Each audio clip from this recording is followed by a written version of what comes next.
They call you naive, a fool in a world that thrives on the sharp edge of cynicism. But they don't see the war raging inside, the constant battle against encroaching despair. To choose light when darkness is the comfortable, easy path, that is the first sacrifice. The emotional cost? Bearing the weight of everyone else's surrender. You become the unwilling repository for their shattered dreams, their bitter resentments. Hope isn't a feeling. It's a relentless, deliberate act of defiance. It's building bridges where others see only chasms, brick by agonizing brick. The gut-wrenching truth: you will often stand alone, a lighthouse in a storm. Many will resent your light, interpreting it as an indictment of their own shadows. They will try to extinguish your flame, not with logic, but with weariness. The sacrifice is your own peace, traded for the possibility of collective good. You must cultivate an iron will, a refusal to break under the immense pressure. Each morning, you wake and choose courage, knowing the fight restarts. The guts of it: believing in humanity even when humanity consistently lets you down. It's seeing the potential for good, not just the overwhelming evidence of evil.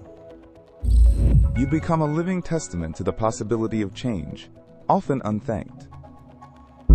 The gnawing fear: what if you're wrong? What if the cynics are right? That question is a constant companion, a serpent in your mind's garden. You face ridicule, dismissiveness. Wake up, they sneer, it's just how things are. The price of vision is often blurred by the fog of consensus. You must constantly reignite your own internal flame, even when depleted. This isn't about ignoring reality.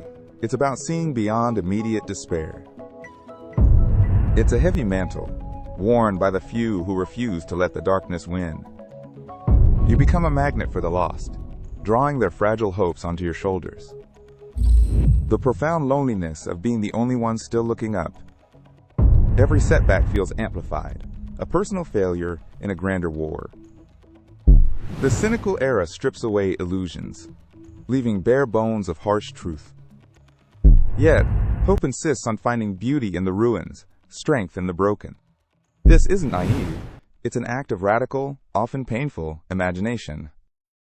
It's choosing to believe in an unseen future over the crushing weight of the present.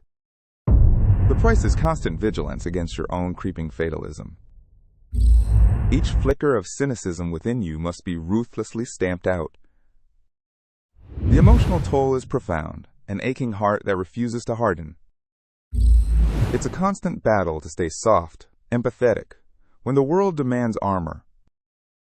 You become a quiet warrior, fighting battles others don't even perceive. The burden of proof falls solely on your shoulders, relentlessly.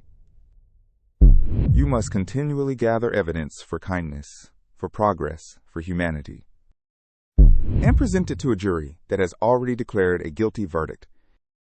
The courage? To stand in that courtroom, knowing the odds are stacked. To refuse to yield your vision, your belief, your stubborn light. Because someone has to keep that possibility alive. Someone has to try. The invisible scars accumulate, the wounds of unreturned faith. Yet you choose to heal, to mend, to face another dawn with an open heart. This isn't heroism for accolades. It's a silent, internal revolution. It is the courage to stand guard over the fragile flame of shared humanity. A flame that constantly threatens to be snuffed out by the prevailing wind of despair. You are the custodian of optimism, a heavy yet necessary burden. The price of hope is paid in lonely hours, in doubted convictions, in emotional grit. It's the willingness to be bruised, broken, and still believe in the dawn. The ultimate cost is knowing you might fail, but choosing to try anyway.